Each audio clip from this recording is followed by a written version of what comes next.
À nos millions de téléspectateurs qui nous regardent depuis Yaoundé, mais depuis le Cameroun, mais également partout dans le monde. Alors, Gizogo, vous nous dites que Jean-Pierre Amougou Belinga, Bruno Bidian et leurs co-accusés ont été présentés ce jour devant le commissaire du gouvernement et qui doit statuer sur leur sort. Où les...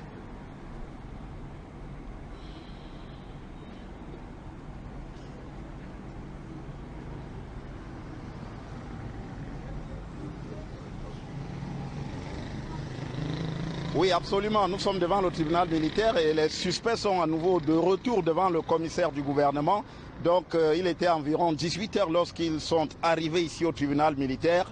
Revenu donc après le fait retour de la semaine dernière, de jeudi dernier, justement, après donc d'autres auditions et des compléments d'enquête avec notamment des confrontations aussi à l'ordre du jour au secrétariat d'État à la Défense chargé de la gendarmerie. Donc la vingtaine de suspects est donc ici en ce moment et vous apercevez derrière moi des dispositions un peu spéciales qui ont été prises ici au tribunal militaire aujourd'hui. Le portail est pratiquement fermé.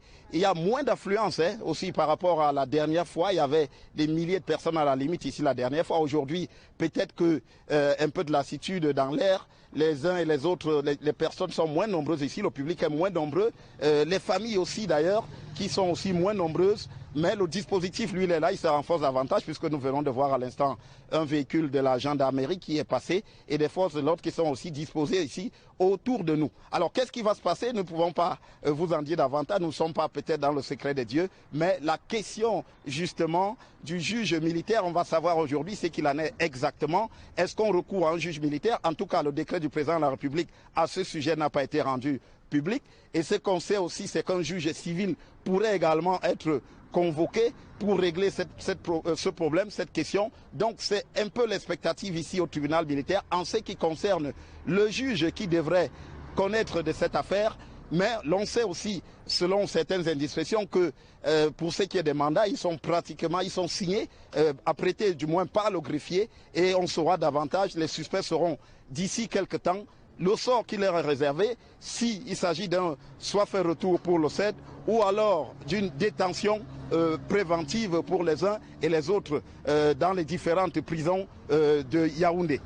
Cette affaire Martinez-Zogo continue donc de cristalliser les attentions ici devant le tribunal militaire où, alors que le temps passe, nous voyons des gens arriver encore un peu plus, les véhicules, comme vous pouvez le voir derrière moi, qui regagnent la scène.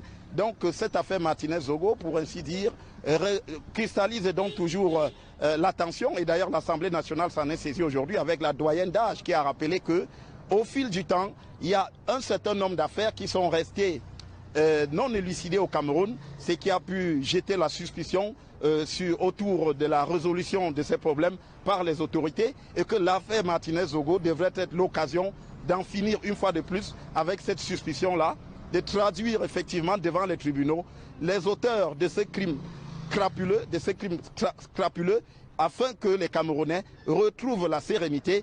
En tout cas, la nuit sera longue ici devant le tribunal militaire. Rien n'a donc commencé ici. Les prévenus, les accusés, les suspects, pardon, sont dans la salle avec les avocats et justement les juges chargés de cette affaire. Il va donc falloir attendre pour savoir probablement un peu plus tard ce qu'il en sera de cette affaire Martinez-Zogo ici au tribunal militaire de Yaoundé. Devant le tribunal militaire, pour Equinox Télévision, Rodrigue Ngassi, Joël Essengue, Gizogo.